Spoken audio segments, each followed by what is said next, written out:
Herr Palladini, Sie erlebten in den 70er Jahren 3 außerkörperliche Erfahrungen, die Ihnen unvergesslich blieben. Wann hatten Sie die erste Erfahrung und was geschah da? Es war in den 70er Jahren, ist richtig. Wann es genau war, weiß ich nicht genau. Aber dann las ich am Abend der Schweizer Illustrierte zu Hause. Und da waren Bilder aus Tierversuchen.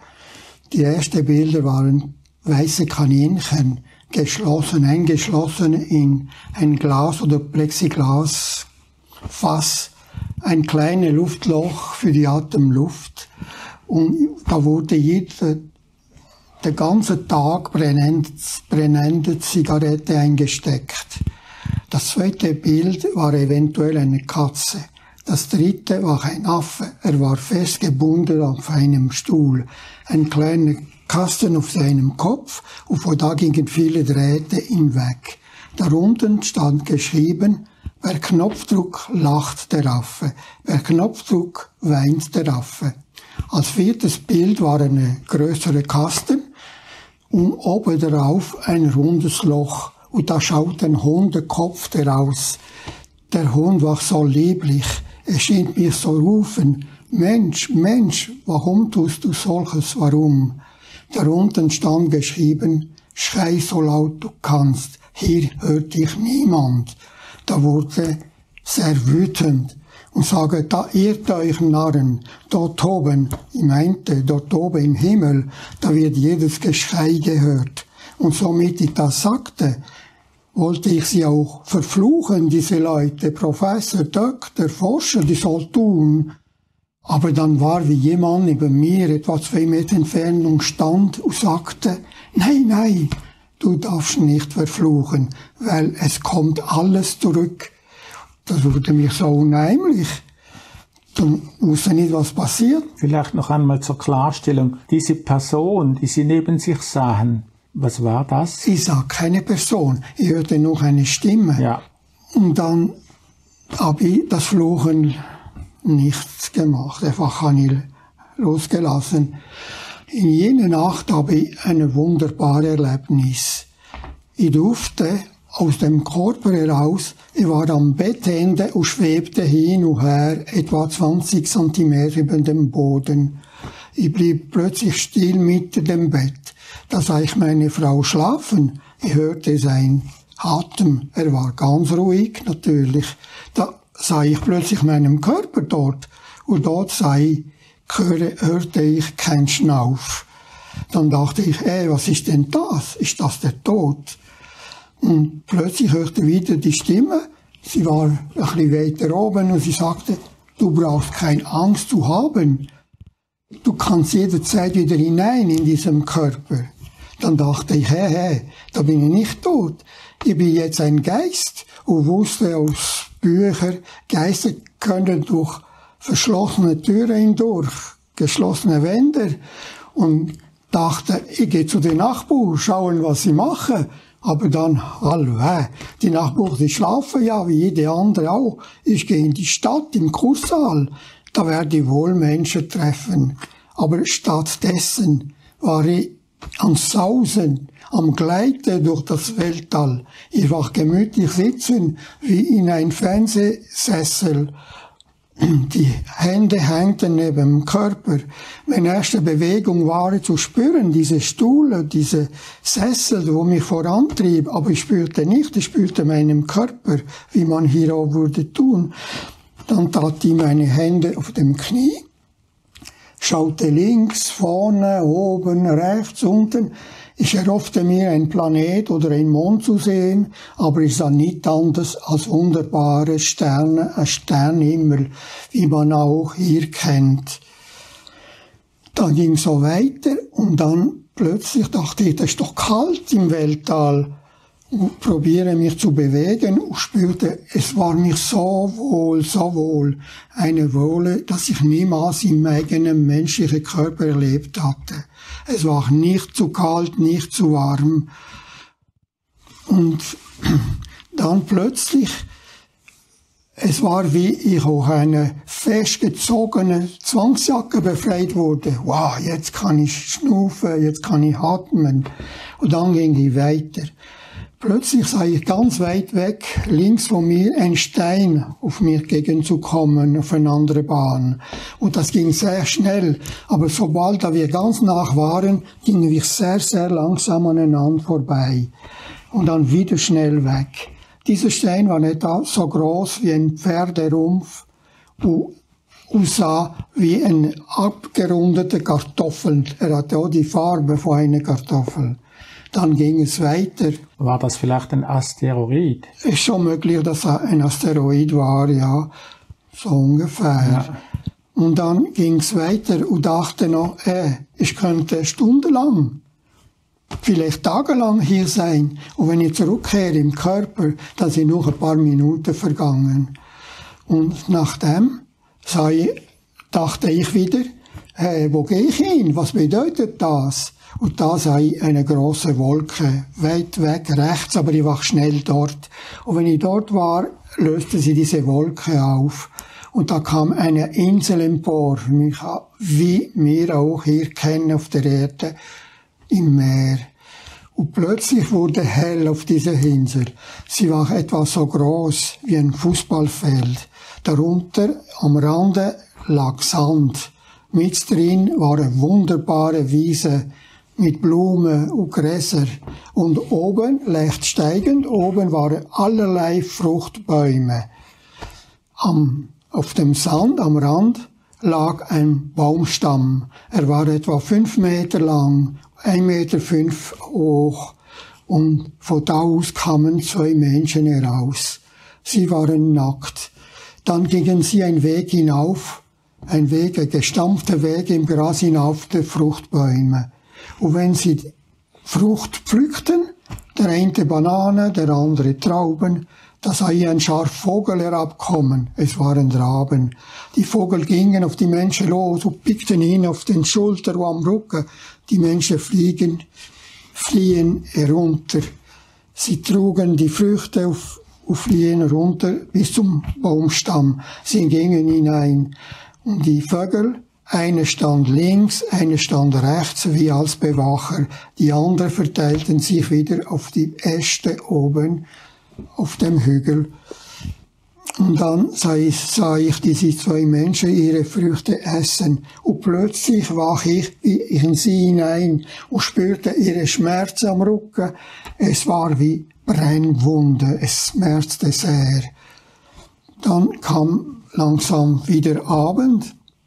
Ich sah, wie die Vögel wieder wegzogen und die Menschen legten sich heim, etwa auf dem Bauch so, und auf dem Rücken waren die Verletzungen. Ich sah diese Verletzung.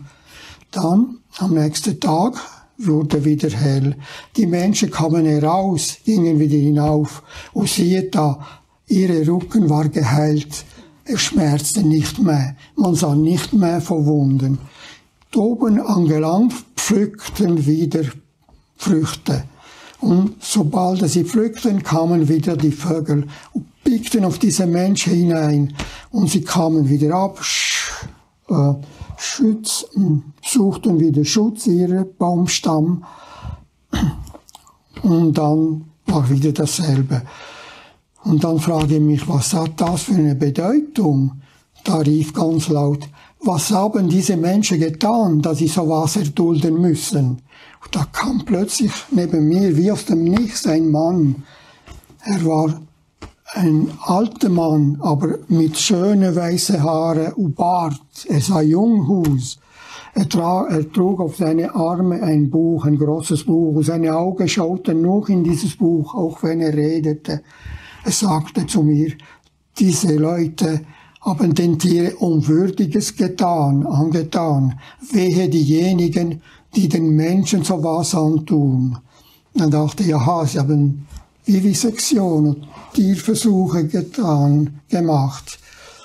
Und dann, sie taten mir trotzdem leid und ruft zu ihnen, springen doch aus dieser Insel herab, da werdet ihr irgendwo hinfallen, vielleicht auf die Erde zurück. Eine antwortete mir auf seinen Baumstamm, es geht nicht, probier doch selber. Ja, er konnte nicht wissen, dass ich da als Gast war. Und dann schaute ich zu dem Mann und fragte ihn, ja, müssen Sie lange hier bleiben, in alle Ewigkeit? Und sagte, oh nein, nur bis zum Tag des Gerichts.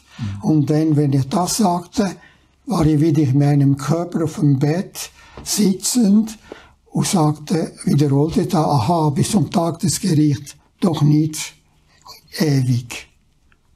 Das ist die erste. Die Rückkehr haben Sie nicht direkt erlebt? Nein, ich war einfach da, sitzen, wie man am Reisetisch auf genauso wie Sie im Sessel gereist war ich im Bett so sitzen. Das war Ihre erste Erfahrung im Zusammenhang mit diesen Tierversuchen? Ich kann nicht viel dazu sagen, dass das vielleicht nur bildlich etwas ist, dass man sollte für die Tiere auch sorgen und nicht quälen. Wie zum Beispiel zur Freudequäle in die Tierkämpfe in Spanien oder Tierquälen als Freude, das sollte man nicht machen. Ja. Sie erlebten dann eine zweite außerkörperliche Erfahrung. Was haben Sie da erlebt? Ja, das ist schon ganz interessant. Da las ich zu dieser Zeit ein Buch, das meinem Vater mir entlehnt hatte, über Nostradamus. Nostradamus heißt Michel de Notre Dame, ist Franzos, jüdische Abstammung. Er war Arzt. Er heilte mit konventionellen Methoden. Aber man sagt, er sei auch Hellseher und Prophet gewesen. Er voraussagte katastrophale Ereignisse um das Jahr 2000. Was mir in Sinn geblieben ist, sind die Flüchtlingsströme. Er sagte wahrscheinlich das andere auch. Aber das ist mir in Sinn geblieben. Eine Nacht war ich plötzlich auch durch das Weltall am Sausen und Gleiten mit enormer Geschwindigkeit. Das war wie das erste Mal. Ich schaute mir an, das war ein wunderbarer Sternhimmel, wie man hier auch kennt, aber es war nicht unsere. Die Sterne waren anders gesetzt. Dann genoss ich, genoss. Und nach einer Weile frage ich mich auch trotzdem, was bedeutet dieses Mal, wo gehe ich hin? Und wiederum sah ich eine Wolke weit weg. Und sobald kam ich dort, die Wolke löste sich aus und es kam ein großes Zelt empor, wie ein Zirkuszelt. Es war rund. Auf meiner Seite sah ich 4 Öffnungen unter der Dachabschrägung und durch dem konnte ich etwas berechnen, dass es 12 sein müssen. Da kam ich zu einer, sprang etwas hinein auf einen schönen Parkettboden. Und die Gänge zwischen den Rängen waren vielleicht 3 Meter breit und 2 Meter lang, ging immer ein kleiner Stege nach unten. Da ging ich bis zur Mitte. In der Arena waren viele Menschen. Sie trugen alle weiße Gewänder. Die einen hatten kleine Wagen auf der Hand und wogen. Ich sah beide. Auf einer Seite tat er Gewichte, aber auf der anderen Seite blieb leer. Aber es wog etwas. Es waren noch mittlere Wagen und größere Wagen.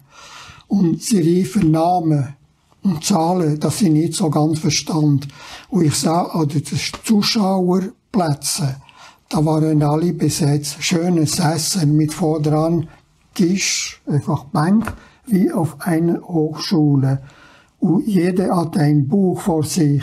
Und er wurde geschrieben, was auf der Arena geschrien wurde. Dann frage ich mich, ja, was machen Sie denn da? Und dass niemand mir scheinte zu sehen und es fragte, aber es laut gerufen, was machen Sie denn da? Und prompt stand wieder dieser Mann neben mir. Er hat diese schöne weiße Haare, eben solche Bart, und wieder trug er sein Buch auf die Arme. Und er sagte mir, hier werden alle gute und schlechte Taten gewogen, von jeder Mensch, jeder Staat. Und wenn es soweit ist, da wird sowas passieren. Dann dachte ich, aha, was Nostradamus vorausgesagt hat, wahrscheinlich.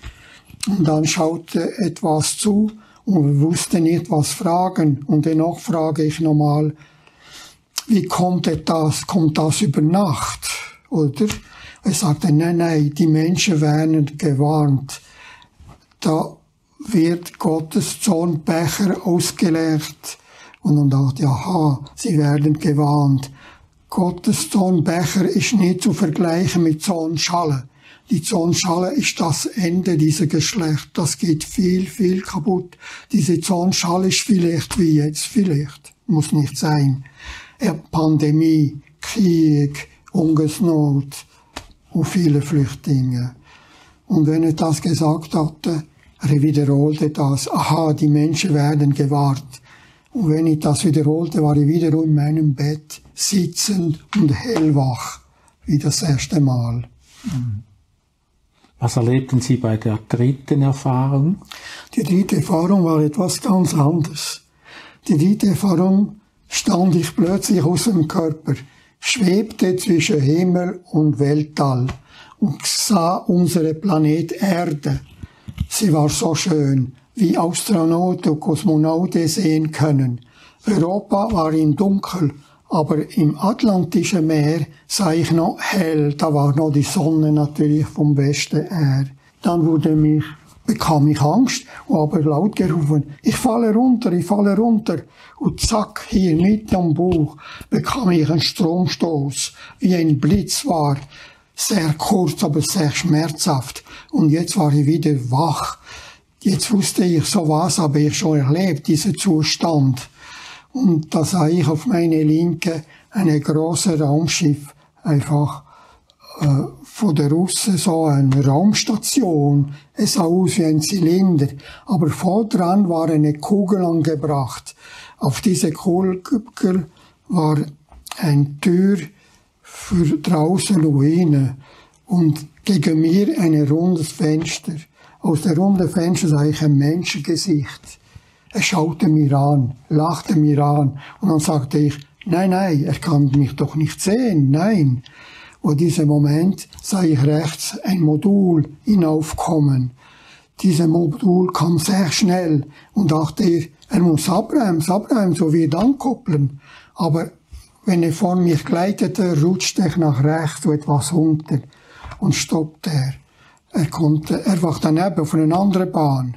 Nach meinen Kenntnissen, ich weiß nicht, ob das so ist überhaupt, sah aus, wie man zwei Magnete das gleichnamige Pol will zusammenfügen. Sie stoßen sich hinweg auf der Seite. Es war, wie er auf statische Ladung geladen war. Und jetzt saß ich da aussen, aber mein Blick war in diese Kabine, in diesem Modul. Und da sah ich ein Pult, Steuerpult, es sah aus wie in ein Flugzeug und zwei Sessel. Rechts saß der Pilot da und schaltete allerlei Schalter. Oben dreht er auch so Schalter. Und der Pilot links war in einer Öffnung. Links vom ganzen Pult kniete da und drehte eine Art Hebel. Und dachte, was will der da machen? Will der da anschrauben auf dem russischen Station? Das geht doch nicht, er ist nicht dran. Und ich hörte immer eine Stimme, wie aus einem Lautsprecher, wo ihnen sagte, was sie tun sollten oder probieren. Diese Stimme war auf Deutsch, wie ich verstehe, auf gänglich Schweizerdeutsch, guter Deutsch. Und dann, sie sagte, sie sollen Platz wechseln. Sie hatten noch eine halbe Stunde Zeit und dann müssen sie zurückkehren. Ich verstand es so, dass sie müssen sofort zurückkehren, weil wenn sie zu lang oben sind, sie sind nachher nicht mehr imstande, auf dem Platz zu landen, wo für ihnen bestimmt ist, weil die Erde dreht auch, oder? Und dann haben sie den Platz gewechselt und da spürte, ich könnte mich in sie hineinfühlen und spürte, sie waren müde, sehr müde und hatten Schlaf nötig. Und vor der Halbstunde kam der andere Pilot zurück und kam auf seinen Sessel, tat ein ein Helm hinauf und dann stoßte ein Hebel. Und von da aus gingen sie hinten und schliefen ein.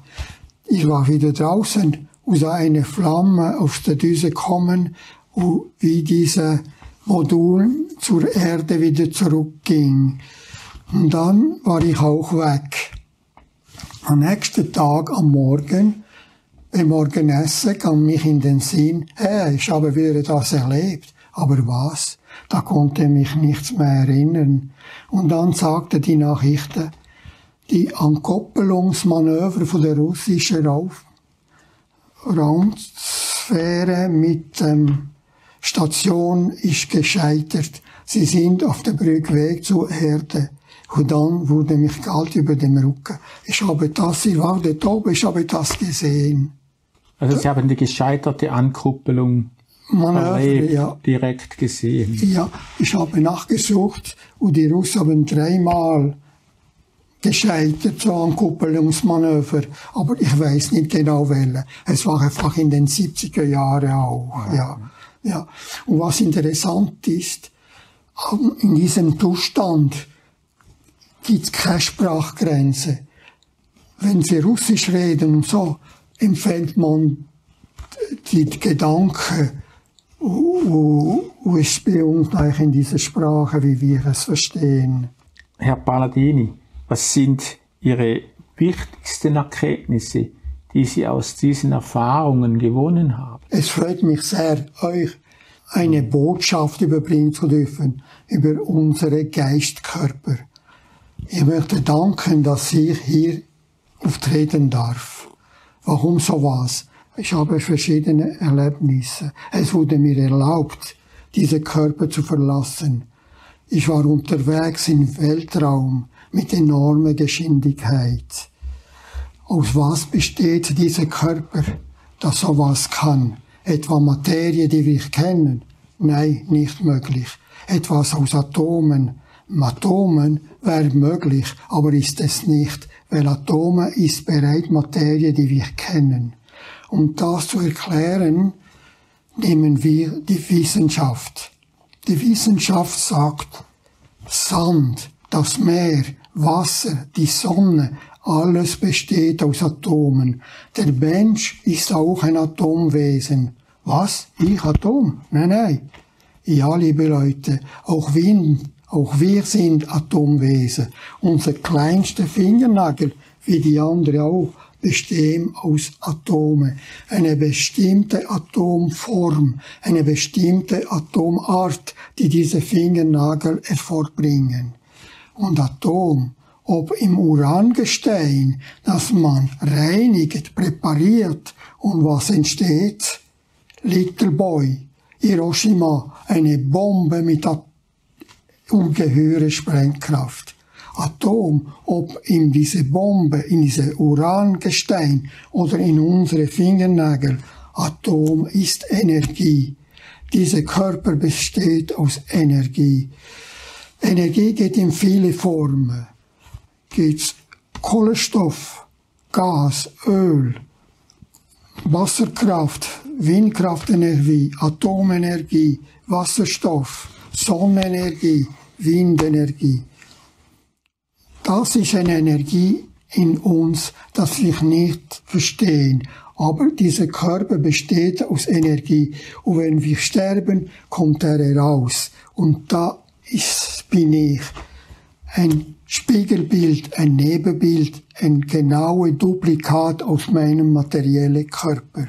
Jesus steht nicht bei. Er sagt, kein Haar geht von dir verloren. Und so ist es eben. Mit diesem Körper kann ich durchs Weltall sausen. Ich könnte noch schneller als das Licht sausen. Ich würde es nennen, gedankenschnell. Wenn man weiß, wo man will, ich möchte dort sein. Und wenn die Türe offen steht, und schon bin ich dort. Darum ist es so. Also dann sind Sie überzeugt, dass man, wenn man stirbt, die gleiche Form hat, einen irdischen Körper, dass man auch die gleiche Umgebung hat, wie hier auf dieser Welt. Es ist durchaus möglich, ja. Ja. Einfach an einer anderen Stufe. mit einem anderen Material. Haben Sie noch Angst vor dem Tode? Nein, natürlich nicht. Aber ich würde schon verschiedene Sachen erledigen hier, bevor es gehen muss. Herr Palladini, herzlichen Dank für das Gespräch. Vielen Dank auch.